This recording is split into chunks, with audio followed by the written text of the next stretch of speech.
Hello everybody, welcome back to my channel. So a ton of you guys have been asking me to play RPG Champions, and today I'm finally making a video on it. So I am no pro at this game. In fact, I would love all the tips and advice you guys could give me in the comments down below, or even shoot me a DM on Discord, link in the description. But still, I want to make a video on why I think you guys should check it out. So first off, this game is like your standard RPG style game. All sorts of different weapons you can collect, tons of different armors, artifacts, and as well there is a lot of different skills, ultimates, and a couple of unique skills. And no good RPG game is complete without a bunch of different zones, so of course this game delivers that with just all sorts of different kinds of zones. So to start this video off, I do want to talk about armor, and the system I think is very good in this game. So a lot of armor you can get from the shop over here, or at least a starting game armor. Let's say I just pretended to buy this Cosmic Warrior armor from the shop. Let's say I just bought one and it is level 1 out of 30. So when I buy an armor or a weapon or anything for that matter, I can come over to the blacksmith here to upgrade it. Now the blacksmith will always display his mood. The better the mood he's in, the higher the chance that you will get a double upgrade. So a double upgrade basically means when you spend money to level up your item once, there's that % of a chance for it to level up twice. Anyways, humor me again, let's pretend I just leveled up this Cosmic Warrior armor piece to 30 out of 30, and I'm like, you know, that's pretty good, but I want to keep on leveling it up. So what you can actually do is then buy a bunch more and fuse it for some Blue Knight, and what that will do is reset the level back down to 0 while keeping the health. So here's a Cosmic Warrior armor piece that's been 1-starred and leveled up to max again. As you guys can see, I got to keep the health from the original max level as well as the next level, and it is very nice, and you can do this up to 15 times. I think it's a pretty fun system. All of the weapons work the same way. My Yara's 3-star, 55 out of 55. Now there's also artifacts. Basically what artifacts do is give you 2 stats, at least from what I've seen so far, 2 stats that benefit you. This one is health and damage. This one is going to be double health, and then this one over here is actually unique because it gives me a blessing, and the blessing grants you a unique skill, meditate. So some of them do that for you, and it is very cool. Now something that's pretty unique about this game is you get a lot of chests, which you, well, can get a lot of different kind of gear from. So we got epic chests, we got legendary, there's mythic, common, rare, all kinds of different chests. So for example, what you do when you want to open your chest is, unfortunately, you do have to hit open, and depending on the rarity of chest, there's different time limits on it. Once the time limit's over, you can then claim the said items, and they all have lots of different kinds of rewards from them. So I do think the chest system is pretty cool.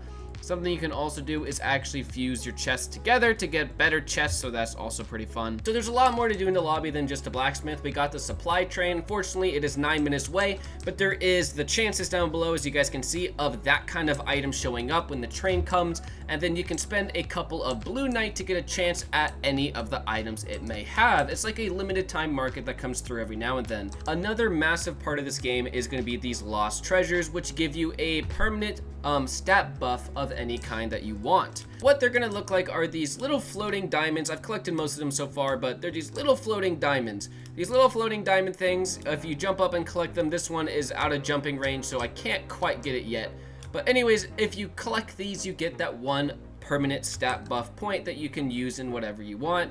So it's a pretty cool system because there's a lot of them hidden throughout all of the zones, and it's a lot of fun trying to find them all. Let's start showing off some of the zones and the combat and what the actually playing the game looks like. So for the most part, it is a pretty simple game. It isn't really too complicated. You're gonna have 3 basic skill slots where you can put your basic skills, which is gonna come from, you know, the normal.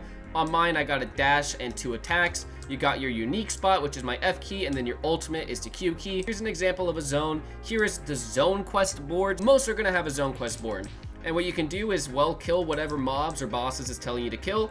Then you get some Blue Knight and you also level up. So it is a very useful feature. So I definitely recommend you guys complete a lot of quests when you are playing this game. Back here is going to be the deepest wisher boss that it is telling me to kill. It's going to be a pretty easy fight because I'm a little bit over leveled for this area. But still, the combat in this game, it is very simple. If you like games like RPG Sim, then you will probably definitely enjoy this game. It is very similar to that.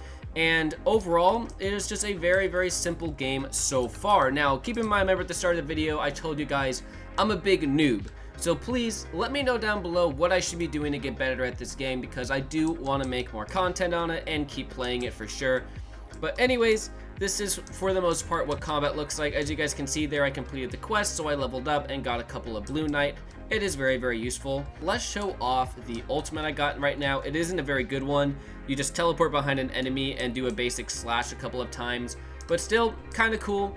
Anyways, that is going to be this zone. Before I go into another zone, I forgot to mention this. The armor in this game looks amazing. Like, look at this armor set. It looks absolutely fantastic. There's all kinds of different armors in this game. This one looks super good as well. And it's really fun to unlock armors in this game just because all of them actually look pretty dang sick. So that is also a massive highlight. Same with the weapons. The weapons look pretty cool as well. Now let's show off the Tower of Insanity. So this is something that I have done very, very little in this game, but I still want to show it off for the sake of the video.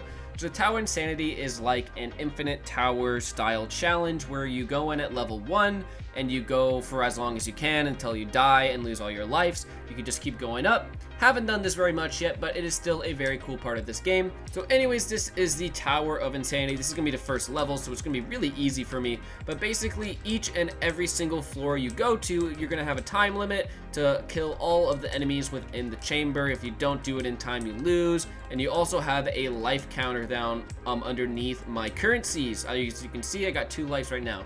Anyways, we're gonna go to the next floor. I haven't done this a lot, but I still wanted to show this off because I do think it's a pretty cool part of this game. Once I'm actually good at the game and I know what I'm doing and I'm not a total noob like I am right now, I would love to do this more because I think infinite tower challenges on maps are always really fun, because it's always really cool to see just how far you can go. So last thing I'm going to talk about is the Ascension. So I haven't done this yet, but once you get to level 500, you can go back down to level 1. If you do this, you get a bunch of buffs and you get to keep all of your gear at the levels that they are. Very, very cool system. Now there's a lot more to this game than I showed off today because like I said, I'm a big noob. There's PvP, which I haven't tried yet. There's the Sky Arena, which normally spawns in a really difficult boss on that island up there. I'm just nowhere near good enough to fight them yet. But yeah, that is RPG Champions for the most part. It's a really, really fun game. I'm going to be playing it as much as I can over the next few days. A lot of fun, a lot to do. And like I said, please comment down below if you guys have any advice for me on what I should be doing in this game. Thank you guys very much for watching this video. Leave a like if you enjoyed, subscribe for more, and I'll see you all in the next one. Bye.